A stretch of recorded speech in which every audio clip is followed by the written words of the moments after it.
Thanks for tuning in to Homestead today. Today's topic is going to be about starting your seeds in cold weather months. What's the best way in order to start my seeds, and how can I make sure that they get the proper sunlight that they need? Well, if you look around me, we are standing inside of my prefab greenhouse that you could get at any local agricultural store. If not, you can go online and purchase one. They don't cost that much. They cost about $130 to $150, depending on how durable of the greenhouse it is. This particular one is about a 7 by 10, decent size. If you're looking to grow just a few things to put in garden beds and whatnot, or if you just need something to get you started for a quick fix, this is the ideal thing.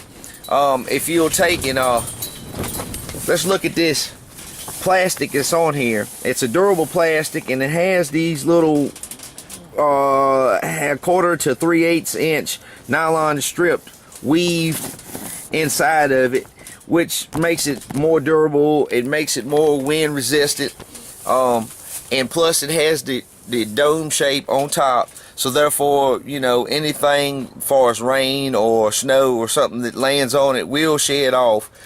Retains heat very, very well. The method that I'm using inside of this one, and you could probably figure out something, or you might have something better. And most of the stuff, in order to heat this thing, you might have it already at home. I have, just as you see here, just a little small ceramic technology heater. It's nothing fancy, and I just got it sitting up on top of here for right now. But I have that, and I just have a couple sawhorses with just a couple planks and a piece of plywood.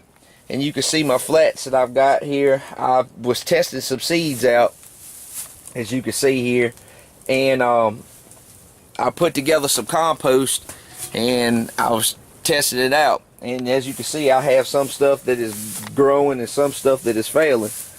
But for the most part, it's just a quick fix. I wouldn't advise using it for a long term, but it'll get you going.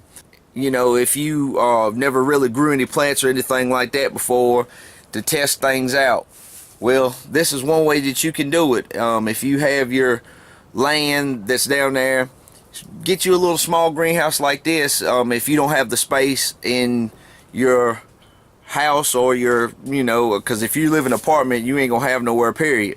So this would be an idea, something to put up real easy. You just put you some boards up along your bottom, which I don't know if you can see it, but you put some boards up, and I just have hay in the bottom of mine right now. I am going to put stone in the bottom of it, but it was just raw dirt right here, so this is just temporary. This is something to get you going. I'm going to redo this anyway, and then I'll shoot another video and show you the finished product of it.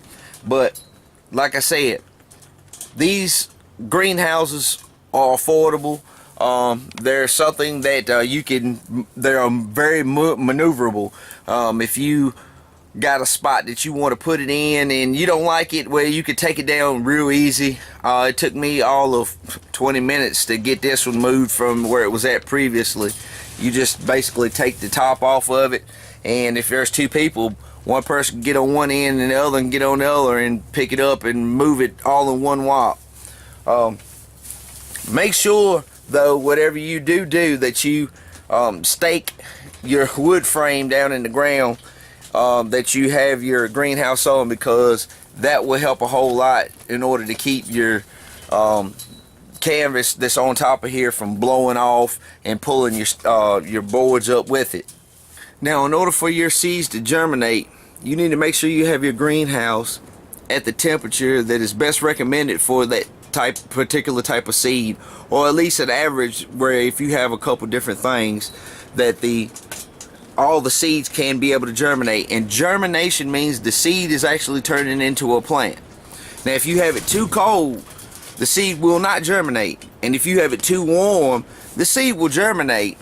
But what happens is, when it gets older and you transplant it into where it's going to go, and you actually put it outside, it's going to be so used to being warm, and it's going to cause the plant to shock, and then it'll end up dying on you because it'll be too weak. It doesn't really strengthen itself properly in order for the temperatures that are outside. So if it's used to being in a nice warm greenhouse and then you set it outside into the cold ground, it's just going to die on you. So be very, very careful of that. One thing I like to do personally, which most people who do use a greenhouse, they do give their plants time to acclimate to the temperatures that's around them by, like, during the daytime they'll let the actual air hit them, you know, maybe open a door, or maybe they will set them out somewhere in the nice sun, and then at nighttime when there's a fear of a frost, they'll put them back inside of their greenhouse or put them in that warm place that they had them at. So just be careful of when you do that. Until next time, we'll check you out on Homestead today. Catch me out later.